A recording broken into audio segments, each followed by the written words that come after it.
Olá, bom dia. Hoje é quinta-feira, dia 14 de janeiro. E você vai ver no Jornal Toda Hora, edição manhã, que a Justiça suspendeu a prova do Enem no Amazonas. O vice-presidente Hamilton Mourão rebateu as afirmações do presidente da França contra a soja brasileira. E você vai ver também que a Câmara dos Representantes dos Estados Unidos aprovou um segundo processo de impeachment de Donald Trump. O ministro da Saúde, Eduardo Pazuello, anunciou que Manaus vai ser a primeira cidade da campanha de vacinação contra a Covid-19. O ministro também informou que a imunização vai começar ainda em janeiro. O compromisso foi dito nesta quarta-feira, quando o ministro da Saúde, Eduardo Pazuello, realizou uma visita na capital amazonense. Vamos vacinar em janeiro. E Manaus será também a primeira a ser vacinada. Eu fui claro? Ninguém receberá a vacina antes de Manaus. De acordo com o ministro, as vacinas vão ser distribuídas por todo o país ao mesmo tempo, de acordo com a proporção populacional dos grupos considerados prioritários. As primeiras vacinas estão previstas para chegar da Índia ao Brasil no sábado. É o tempo de viajar, apanhar e trazer. Já está com o documento de exportação pronto. Data de decolagem no dia 16. Pazuello ainda destacou a importância de seguir fazendo uso de máscara, respeitando o distanciamento social e higiene nas mãos e objetos, mesmo após o início da vacinação. A Justiça Federal suspendeu as provas do Enem, marcadas para este domingo no Amazonas. De acordo com a determinação, a aplicação do exame deve ser suspensa enquanto durar o estado de calamidade pública por causa da pandemia. Manaus registra quase 4.000 mortes pela doença e sofre com hospitais lotados por causa da Covid. Essa semana, a Justiça Federal em São Paulo negou o pedido de adiamento do Exame Nacional do Ensino Médio. A realização do Enem deve colocar quase 6 milhões de candidatos em circulação. O secretário executivo do Ministério da Saúde, Élcio Franco, disse que todos os brasileiros deverão ser vacinados no prazo de 16 meses. Num primeiro momento, haverá o reforço de 6 milhões de doses da Coronavac, além do lote de 2 milhões de doses da vacina que vai chegar da Índia. Outras vacinas deverão ser incorporadas durante o processo de imunização. O Brasil se aproxima de 206 mil óbitos pela Covid. E hoje, o país tem apenas um estado com queda na média de mortes. O Ministério da Saúde informou que o Brasil registrou 1.274 mortes em apenas um dia. E o total chegou a 205.964 óbitos pela Covid. Também em 24 horas foram confirmados mais 60.899 novos diagnósticos. Na soma, já são mais de 8.256.000 casos confirmados da doença. Pela média móvel de mortes, em 7 dias, o país chegou a 999 óbitos diários. Já a média de casos no período chegou ao patamar mais elevado desde o início da pandemia. Passou para 54.699 novos infectados por dia. E na classificação da pandemia por estados, podemos observar que as altas continuam em 11 estados: Amapá, Amazonas, Ceará, Goiás, Minas Gerais, Paraná, Pernambuco, Rio de Janeiro, São Paulo, Sergipe e Tocantins. Outras 15 unidades da federação não tiveram muita variação no número de mortes. Acre, Alagoas, Bahia, Distrito Federal, Espírito Santo, Maranhão, Mato Grosso do Sul, Pará, Paraíba, Piauí, Rio Grande do Norte, Rio Grande do Sul, Rondônia e Santa Catarina. E apenas um estado voltou a apresentar queda nos registros de mortes. Foi Roraima, que na comparação com os números de 14 dias atrás, apontou uma pequena redução.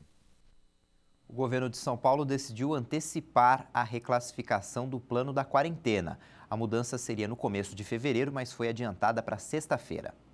Na última classificação do Plano São Paulo, as regiões de Marília, Sorocaba e Registro saíram da fase amarela e regrediram para a laranja. As demais se mantiveram na amarela. Já a próxima atualização, que aconteceria só no dia 5 de fevereiro, será nesta sexta-feira. Atualmente, São Paulo segue com tendência de altas nas contaminações, o que piorou os índices de ocupação de leitos de UTI. Só no estado, 66,3% estão ocupados, enquanto a Grande São Paulo tem 67,7%. A pasta reconhece que os índices de internações continuam subindo, mas alega que os números estão dentro dos padrões para a fase amarela. Durante a coletiva de imprensa, os médicos do Comitê de Saúde de São Paulo acreditam que em uma semana deve chegar um novo pico de contaminações e internações. Para os infectologistas, isso é uma consequência direta nas aglomerações nas festas de fim de ano. Há indícios de que a capital deva continuar na fase amarela do programa. Também durante a coletiva, o secretário estadual da Educação de São Paulo, Rocieli Soares, disse que o estado está pronto para o retorno das aulas presenciais em 1º de fevereiro na rede estadual de ensino e ameaçou judicializar a questão caso os prefeitos não apresentem uma justificativa epidemiológica para não reabrir as escolas. Ele ainda esclareceu que o aluno vai 1 ou 2 vezes por semana à escola, entrega e recebe materiais para continuar no centro de mídias ou na TV. Nas 2 primeiras semanas de fevereiro, será no máximo 1/3 da quantidade de alunos e nas 2 últimas semanas vai para percentuais de acordo com a classificação das cores do Plano São Paulo. Segundo o governo paulista, desde o início do retorno gradual das atividades presenciais, cerca de 1.700 escolas estaduais em 314 cidades voltaram a receber alunos.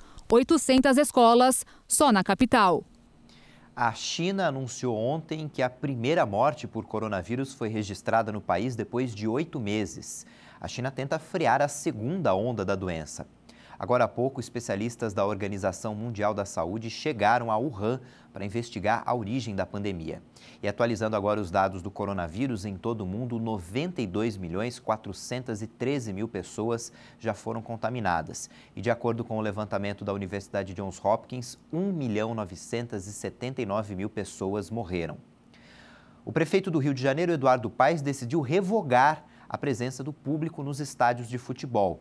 Em uma resolução conjunta, a Prefeitura do Rio e o governo do estado tinham liberado a presença do público com medidas de segurança.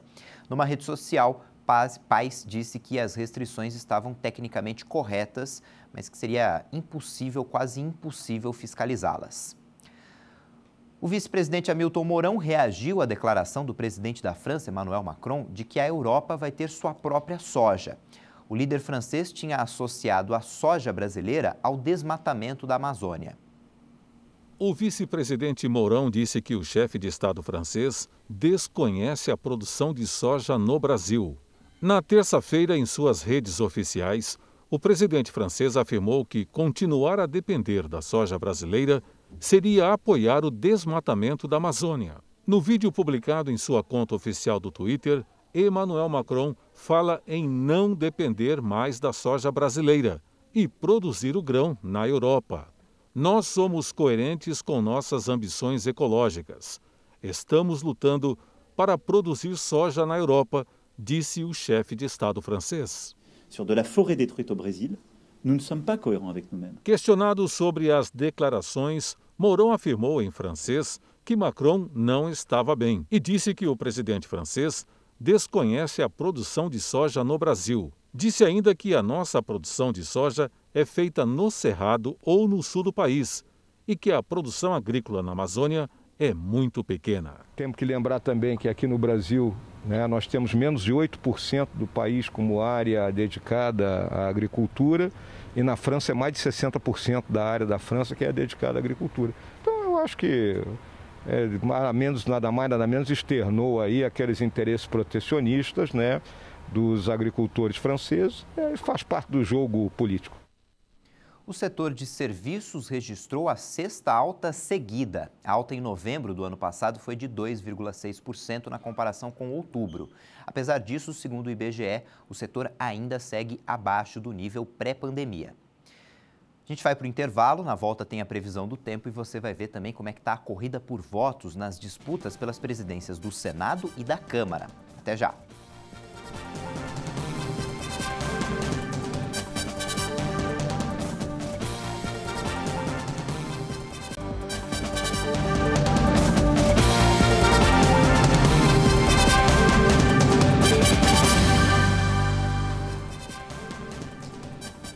Estamos de volta, 8h46 agora no horário de Brasília e tem previsão de chuva em muitas regiões do país. Vamos ver como é que fica o tempo hoje em todo o Brasil.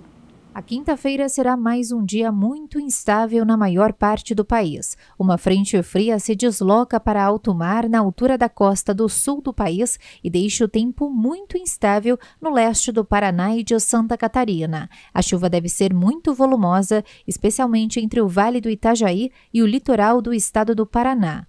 As pancadas também vão acontecer desde cedo com risco para chuva forte em toda a faixa leste de São Paulo e também sobre áreas do Triângulo Mineiro em Goiás, no Distrito Federal, oeste da Bahia, até áreas do centro-sul do estado do Tocantins. Em áreas do norte paulista, como a região de Campinas, em São José do Rio Preto e também na região de Franca, as pancadas também acontecem a qualquer hora, mas intercaladas por aberturas de sol. Nas demais áreas do sudeste, o dia promete ser típico de verão, com sol, calor e pancadas de chuva isoladas que acontecem especialmente entre a tarde e a noite. Na região de Vitória, a chuva será apenas passageira. Com a atuação do vórtice ciclônico de altos níveis, a chuva acontece a qualquer hora entre a região de El Salvador e o litoral sul da Bahia, entre as capitais Aracaju, Maceió, Recife, Natal, João Pessoa e também sobre Fortaleza. O dia será de sol com chuva passageira. O tempo continua firme em grande parte do sertão nordestino, assim como em áreas do Rio Grande do Sul, como a capital Porto Alegre. Em grande parte das outras áreas do país, o dia será marcado por muito sol, calor e chuva especialmente no fim do dia. Mas sobre as capitais Manaus e Rio Branco, os temporais acontecem a qualquer hora, com risco de transtornos. A temperatura mínima prevista na capital do país é de 18 graus e faz 20 graus pela manhã na capital paulista. Máxima de 23 graus em Curitiba, faz 26 graus em Florianópolis e no Rio de Janeiro a máxima prevista é de 33 graus. 2 meses depois do apagão que deixou o Amapá no escuro por vários dias, 13 dos 16 municípios registraram falta de energia na tarde de ontem. Os moradores começaram a relatar a falta de luz por volta das 4 da tarde. Às 8 da noite, a energia já tinha sido restabelecida. Segundo a Linhas de Macapá, transmissora de energia, que é a empresa que administra a principal subestação do estado, houve uma ocorrência na linha de transmissão de Laranjal a Macapá e a questão foi resolvida. Os candidatos à presidência da Câmara, Baleia Rossi e Arthur Lira, passaram o dia de ontem fazendo campanha no Nordeste.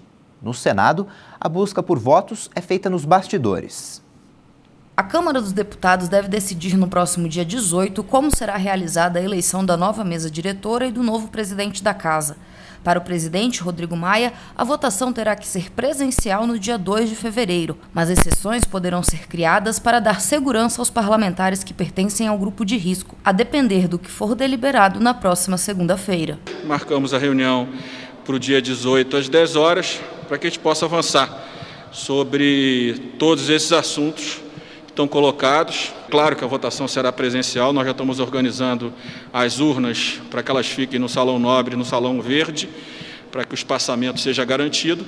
E eu acho que na reunião de segunda vamos discutir se cabe algum corte em relação àqueles que estão no grupo de risco e que poderiam ou não, dependendo da decisão na mesa, votar de forma remota. Em relação à data da eleição, do meu ponto de vista, toda eleição do meio de mandato acontece no dia 2. A mesa vai decidir que a formação dos blocos é feita até o dia 1º de fevereiro.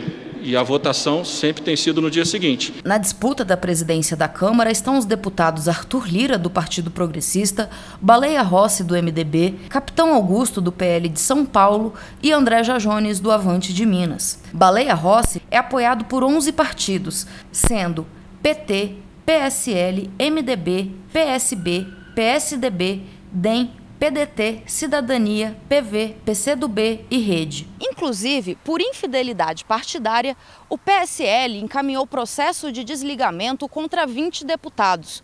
Entre outras razões apontadas pela Executiva Nacional do partido, eles declararam apoio público a Arthur Lira, opositor do candidato apoiado pelo PSL.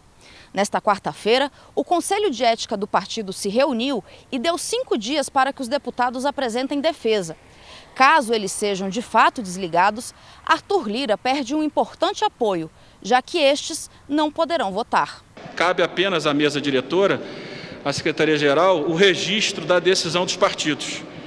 De fato, a gente não pode negar que a lei dos partidos políticos, e essa é uma contestação de muitos deputados que não têm coragem de falar, e de próprios membros do TSE, que de fato a lei dos partidos políticos transfere muito poder às cúpulas partidárias. Nesta quarta-feira, Baleia Rossi defendeu através das redes sociais que a Câmara dos Deputados tenha mais protagonismo. O candidato cumpriu a agenda no Nordeste, onde se reuniu com apoiadores.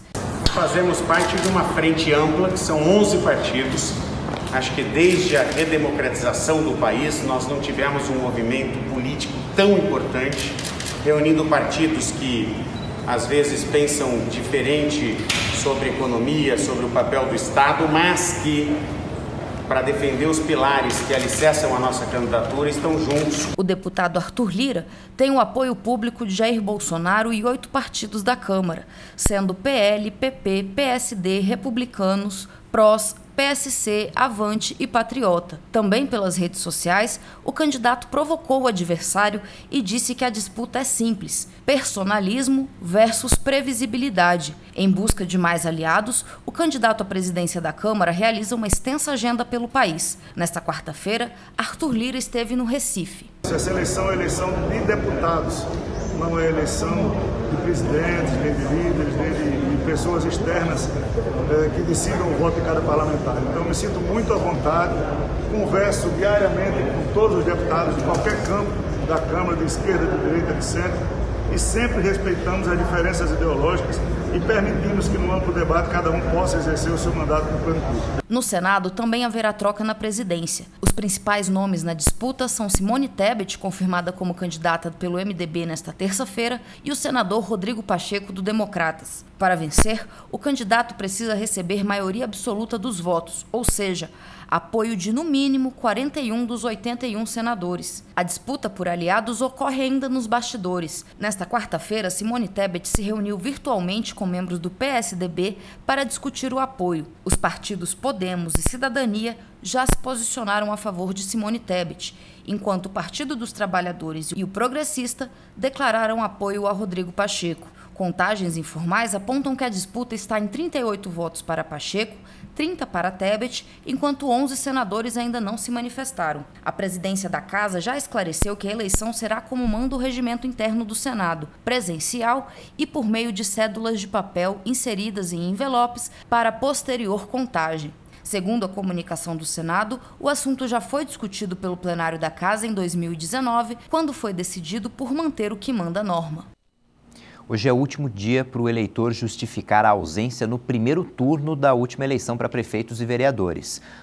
No caso do segundo turno, o prazo é o dia 28 de janeiro. Além dos tribunais, a justificativa pode ser feita pela internet no site justifica.tse.jus.br. Entre outras consequências, quem não cumprir a obrigação vai ter que pagar a multa de R$ 3,50 e não poderá renovar ou tirar o passaporte, prestar concurso ou receber salário no serviço público. A Câmara dos Deputados, a Câmara dos Representantes, equivalente à Câmara dos Deputados lá nos Estados Unidos, aprovou ontem o processo de impeachment do presidente Donald Trump. Agora a decisão depende do Senado. O mandato dele termina no dia 20. A maioria dos legisladores que integram a Câmara dos Representantes americanas aprovou nesta quarta-feira o segundo processo de impeachment contra o presidente americano Donald Trump. Foram 232 votos a favor e 197 contrários, e 4 deputados não votaram. Entre os que votaram a favor estão 10 membros do Partido Republicano, o mesmo de Trump. Outros 4 republicanos não votaram. Os democratas foram unânimes nos votos a favor. O republicano é acusado desta vez de incitar a insurreição após o episódio registrado na última quarta-feira, quando apoiadores de Trump invadiram o Congresso para interromper a certificação da vitória eleitoral de Joe Biden. Em 2020, Trump havia sido declarado culpado por obstrução ao Congresso e abuso de poder. O impeachment segue agora para o julgamento no Senado americano, o que não deve começar até que Trump, de 74 anos, já não esteja mais no cargo. Donald Trump enfrenta o processo de destituição restando apenas 7 dias de mandato, com a posse de Biden marcada para o dia 20 de janeiro. Ontem, em um discurso gravado no Salão Oval, Donald Trump pediu a todos os americanos que superem as paixões do momento e se unam como um só povo americano. Portugal terá um segundo confinamento por causa da pandemia. As novas regras valem a partir desta sexta-feira. Após uma flexibilização das medidas durante as festas de fim de ano, o país viu o número de contágios voltar a bater recordes. Os comércios não essenciais, cafés e restaurantes vão permanecer fechados, mas, diferentemente do primeiro confinamento entre março e abril, as escolas continuarão abertas, assim como os tribunais e as igrejas. Excepcionalmente, os cidadãos poderão sair para votar no primeiro turno das eleições presidenciais em 24 de janeiro. Quem desejar poderá votar antecipadamente neste domingo. Todos os viajantes procedentes do exterior terão de apresentar exame negativo para a Covid-19 ao chegar ao aeroporto.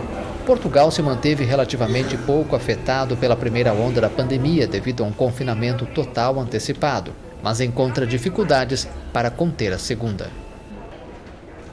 Vamos falar de futebol. O Santos está na final da Copa Libertadores da América pela primeira vez depois de 10 anos.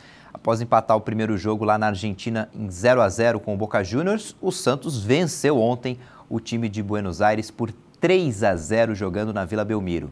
O Diego Pituca, Soteldo e o Lucas Braga fizeram os gols do Peixe. Esse resultado levou o time do técnico Cuca à decisão contra o Palmeiras. Vai ser um jogo único no dia 30 desse mês já no Maracanã.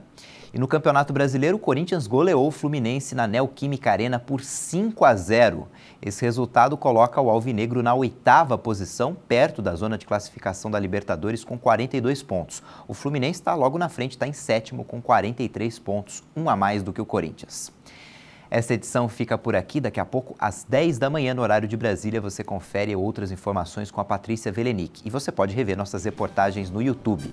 Tchau, bom dia.